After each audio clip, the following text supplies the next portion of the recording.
Në studio jemi rikthyer përsëri tashmë për një bisedë të cilën e prezantova në fakt që kur ishim në kuzhinë, tani është momenti t'ju uroj mirëseardhje në Alkendit së bashku me temën për t'ju prezantuar që do të trajtojmë sot, që ka të bëjë me hidratimin. Sa shumë e kemi dëgjuar këtë fjalë, sa informacion kemi dhe cilat janë mënyrat më të mira që zbulojmë tani. Mirëmëngjes, mirëseardhje. Faleminderit që në studio. Vjen natyrshëm kjo tema me ngrohjen e temperaturave, besoj, vëmendja kthehet edhe tek hidratimi. Okej, vjen natyrshëm, por e kemi përmendur në fakt që rëndësinë më të madhe hidratimi jo vetëm në verë ka, por edhe gjatë dimrit. Po, që shpesh e neglizhojmë. Sepse aty neglizhojmë dhe konsumojmë akoma edhe më pak. Po diskutojmë që trupi ka kërkesa më të ulta, por le të themi e çojmë domethënë nivelin e hidratimit në kufite minimumit, kështu që nuk është i bëjmë nder metabolizmin tonë. Por detyrimisht, me qenë se temperaturat tashmë rriten, le të themi avullimi, elektrolitet ta humbin pak më tepër, normalisht trupi ka nevojë që të rimarrë këto balancën elektrolitike, qoftë nga ushqimet, por edhe nga lëngjet e ndryshme, që është i pari uji kryesori, i cili përmban elementet kryesorë të kriprave minerale, por edhe pjetë të tjera të cilët mund të jenë ose bimore, ose edhe alternativa të ndryshme shtazore, ku një rast për shembull edhe kolagjeni. Përveç faktit që ne mund t'i marrim në produkte të ndryshme dhe fatmirësisht Neranzi është, le të themi, pioneri më kryesor në Shqipëri, mos të them një ndër të vetmit, i cili ka gamën e madhe të produkteve, i cili i ofron komoditet, siguri, prakticitet, por edhe alternativa të ndryshme konsumatorit për t'i përzgjedhur për, le të themi, temat e ndryshme që edhe së bashku diskutojmë. Hidratimi ka një rëndësi goxha të madhe në metabolizmin tonë, sepse pikë së pari ne jemi të ndërtuar, le të themi, nga 60% ujë dhe pa ujë ne nuk jetojmë dot. Nëse pa ushqim mund të jetojmë më tepër se 3 ditë deri në 30 ditë, 40 ditë, pa ujë më tepër se 3 ditë nuk jeton dot. Dhe është goxha esencial, sepse uji është, le të themi, ai mediumi, ai vendi ku ndodhin dhe gjitha reaksionet e metabolizmit tonë. Pa ujnë si ndërmjetës, atëherë këto hidhe prit ndërmjet atomeve, molekulave apo organeve tona nuk ndodhin tonë. Sepse me ujnë ne sekretojmë, me ujnë ne kryejmë, le të themi, procese të ndryshme oksidative, me ujë kryejmë procese të ndryshme detoksifikuese, ku 7 organet tona kryesore kryejnë këto procese të detoksifikimit, lëkura duke nxjerrë jashtë, veshkat duke sekretuar nëpërmjet urinimit, e kështu me radhë. Pra, është kudo dhe na nevojitet shumë, por jo vetëm ujë në esencë, sepse thjesht uji është H2O, le të themi është ujë distiluar në këtë koncept, në këtë kuptim. Por uji ka nevojë dhe për elektrolitet të tjera, të cilat ne i gjejmë në produkte, të cilat ne do t'i përmendim. Merë pasere, ajo që na këshilloj nutricionistët e tjera, sepse ka njerëz që nuk e shijojnë ujin, pra në një farë mënyrë e pinë të imponuar se duhet pirë, po të arrisë është atë 2-3 litërshin që shpesh në thuhet nga nutricionistët është shumë e vështirë. Ajo në fakt është një, le të themi, target i vendosur në mënyrë arbitrare, sepse, si çdo studim i cili ka dalë apo rekomandim, fillimisht është, le të themi, testuar nga një individ.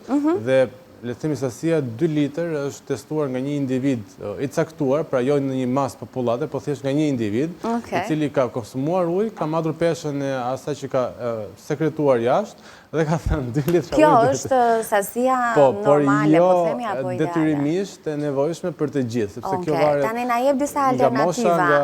nga gjinia, nga pesha, nga gjendjet metabolike, kështu me radhë. E drejta do ishte që sa ju ndjeni le të themi të mjaftueshëm me atë ujë që pini, ajo është dhe idealja. E rëndësishme është që thjesht të konsumojmë vazhdimisht. Të konsumojmë. Dhe mënyra apo produktet më të shpejta për të na përftuar hidratimin. Ta marrë fjalinë, e sigur që është kjo përgjigja. Pse? Se dhe si ka mundësi, do me thënë. Po, sjell, le të themi, disa formatet të ndryshme të kripës.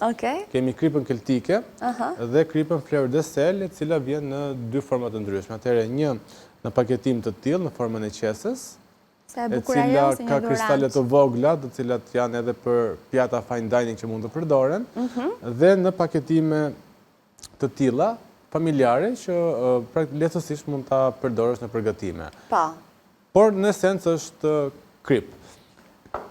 Vetëm qëndrojmë pak te kripa keltike, e cila është një krip deti e papërpunuar, pra një lloj siç nxirret, nuk le të themi ritretet rikristalizohet që bëhet procesi pastrimit të kriprave, por është në gjendjen e saj native në këtë formë, e cila përmban dhe akoma dhe më tepër minerale.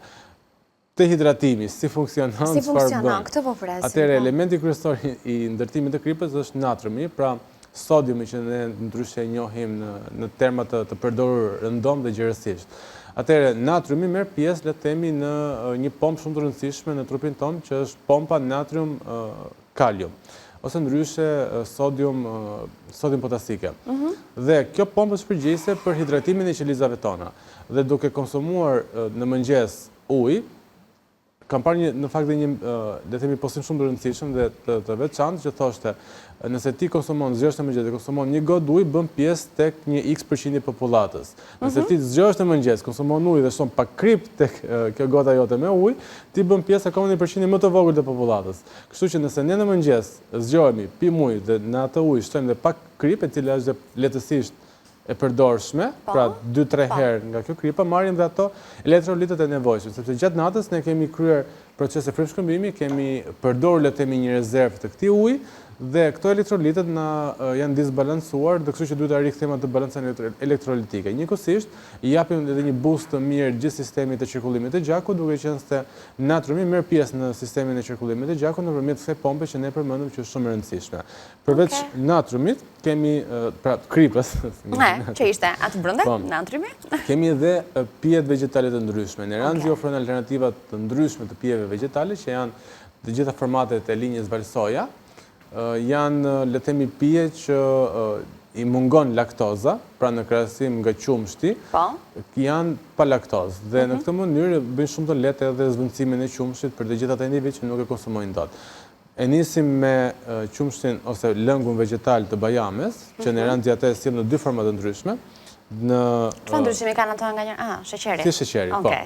Nëse paketimi i parë është lëng apo qumësht bajame, i cili është i papërpunuar, thjesht bajame native se si ndodhet, produkti i dytë, le të themi, ka një përpunim të lehtë i cili i largohet sheqeri, duke bërë atë edhe më të ulët në kalori. Të dy janë shumë të pasura me vitamina, të dy janë shumë të pasura me elektrolitë, të dy janë shumë të pasura me fibra të rëndësishme, të dy janë shumë të pasura me atë elementin që është uji, i cili na ndihmon për të hidratuar dhe për të rikthyer atë balancën elektrolitike. Janë lëngje të cilat kanë dhe një jetë gjatësi akoma dhe më të gjatë se qumshti, duke qenë se qumshti është një produkt apo një sistem, një emulsion i produktit shtazor, është më, le të themi, predispozuar ndaj prishjes dhe reaksioneve të putrefikimin, duke qenë se bakteret preferojnë produkte shtazore për t'i konsumuar dhe për t'i konvertuar ato në element të cilat janë të pakëndshme për t'i nuhatur. Qumshti i tërshërës është një produkt tjetër i cili përveç faktit që na hidraton, të gjitha këto produktet hidratojnë detyrimisht nëse i përdor në sasinë dhe në mënyrën e duhur, por qumshti i bajames në krahasim, le të themi, nga produktet e tjera, ka edhe një veçanti sepse është i pasur me një fibër që quhet beta-glukan. Dhe beta-glukani është, le të themi, një element apo një strukturë fibroze, e cila në zorën e holl ajo ndihmon bashkë me zorën e trash, ndihmon që këto bakteret e mira ty ta konsumojnë dhe të shumohen duke rikthyer dhe balancën hormonale. Kështu që jo vetëm hidratohemi, por rikthejmë dhe balancën hormonale. Përveç kësaj është shumë e ulët në kalori, gjithmonë nëse lexojmë etiketat nga pas. Sa është asaj? 45 kalori për 100 gram. Kështu që është relativisht e ulët. Gjithmonë lexohet etiketat nga brapa. E themi vazhdimisht shumë e rëndësishme të shikoni etiketat, përshkrimet, origjinën, markën. Okej, tek Neranzi jeni të sigurt, por gjithsesi edhe për të kulturuar pak edhe për të kuptuar se çfarë po konsumojmë edhe sa është. Të jam vetëm këto. Jo. Këto janë. Mund të na duhen dhe 300 emisione të tjera. Dhe prap do vinë të reja. Asnjëherë nuk do mbarojë, është një cikël, po. Produkti tjetër është qumshti i sojës, ne kemi përmendur rëndësinë e sojës, që është një nga alternativat të zvendësuesit më famoz të qumshtit, ku njihet për sasinë e lartë proteinike të tij, por përveç proteinave të rëndësishme është i pasur me disa fitoelement, ku më i rëndësishmi është fitosteroli. Dhe fitosteroli është një nga ato elementet, përveç elementeve të tjerë, domethënë, i cili ndikon shumë në gjithë balancën hormonale. Duke që përmendur balancën hormonale, te gratë është më rëndësishme gjatë periudhës së menopauzës, qumshi i sojës përmban elemente të caktuar, të cilët mimikojnë apo imitojnë strukturën e estrogjenit, që është hormoni kryesor femëror. Sepse në periudhën e menopauzës pikërisht ndodh ky disbalancimi hormonal, pra testosteron, estrogen, dhe duke konsumuar produktet të sojës, detyrimisht e ndihmojnë pak le të themi si një kundërveprim i lehtë ndaj simptomave të menopauzës. Por jo vetëm kaq, është e rëndësishme në fakt për sa i përket produkteve të sojës, që ata individët që mund të kenë probleme me veshkat, konsultohen paraprakisht duke qenë se ka sasi të lartë të kalciumit. Okej, po, bëj mirë që i themi edhe këto patjetër. Lëngu i limonit. Okej, kur përmende gotën me ujë me krip në mëngjes, në natyrshëm besoj të gjithëve na erdhi në mendje ajo receta famoze e ujit me limon në fakt në mëngjes. Që nuk e di nëse vlen, apo jo për dopsuar, jo për dopsuar, dopsimi vjen si rezultat i bilancit energjetik. Pra sa konsumon, sa shpenzon, edhe se si çfarë ti konsumon. Po me lëngun e limonit si mund ta konsumoj? Atëre, lëngu i limonit është një alkalizues shumë i mirë. Okej, është acid, sepse ka një pH të ulët, por kontradiktoria, le të themi, është goxha interesant sepse vepron si një alkalizues. Për hir të faktit që sepse ai përmban citrate, dhe citratet në organizmin ton shërbejnë si një alkalizues i gjithë pH-it të stomakut ton. Dhe duke qenë një alkalizues i mirë, duke ofruar edhe vitaminën C të rëndësishme, por edhe minerale gjurmë të cilat janë mjaft interesante, ndihmon le të themi në rikthimin e balancës elektrolitike dhe e bën më të lehtë konsumimin e sasive të ujit në momentin kur nuk na pëlqen edhe ajo shija standarde thjesht uji.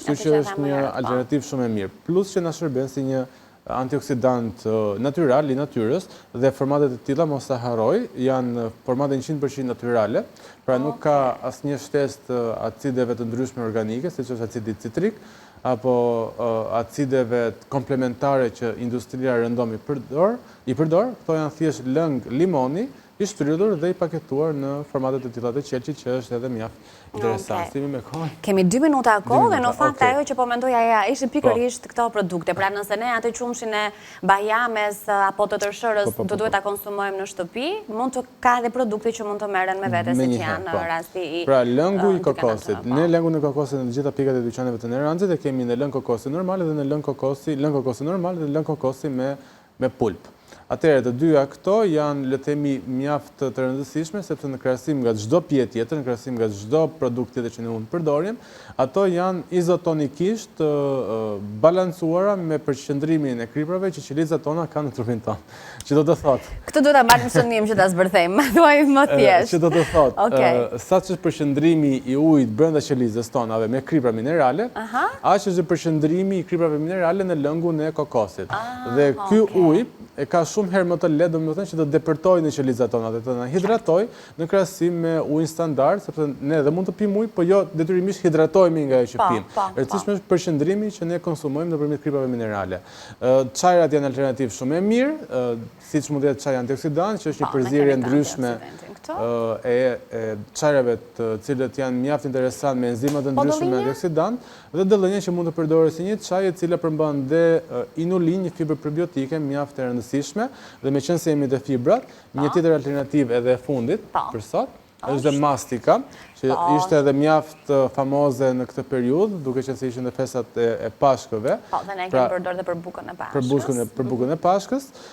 Jo vetëm për bukën e Pashkës, ajo mund të përdoret si çumçakiz, duke qenë se është një antibakterial i mirë për të gjithë erën e keqe të gojës, por mund të tretet edhe në ujë të vakët dhe të pihet e tillë për të qetësuar stomakun, duke qenë se ka një efekt mjaft të mirë ndaj relaksimit të stomakut, duke ndihmuar me ulçer. Interesante janë të gjitha. Ne o do shtojmë kohën, o do paktësojmë produktet. Faleminderit që ishe me mua në studio, janë të gjitha shumë interesante dhe me vlerë. Ne vazhdojmë dhe bëjmë pyetje kur ndahemi për publicitet, sepse Alkendin për fat vazhdojmë ta kemi këtu, kështu që do qëndrosh dhe pak me ne, po për publikun kaq ishte koha. Faleminderit, uroj punë të mbarë ditë të mbar. Videon e gjeni në YouTube pak më vonë për gjithë që doni ta ridigjoni bisedën, ndërkohë që ne shkojmë në publicitet.